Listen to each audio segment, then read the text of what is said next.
What do you really want? You don't get what you want, you get what you really want. Another pithy saying someone I worked with had,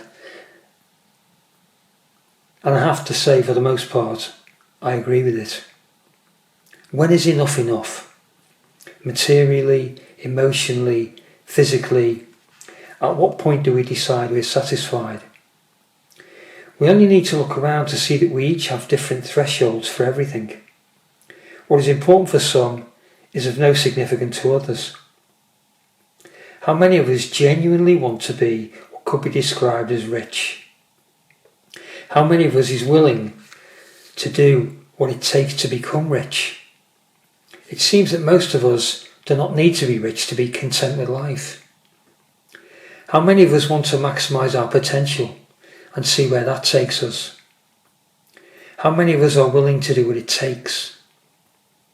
The problem with the phrase maximising one's potential is that it's generic.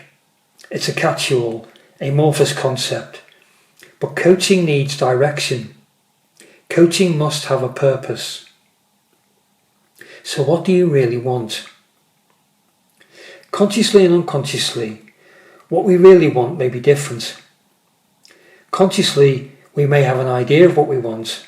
Unconsciously, the evidence may be that our motivation eases off before we achieve it.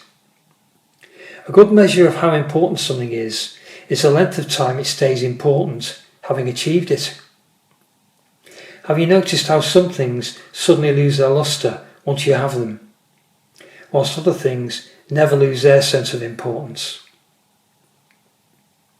It's a big question and something to learn to be honest with ourselves about. It's important to give due consideration to this because it will form the backbone of any coaching activity. What do you really want? And what do you really want to change? Make a list.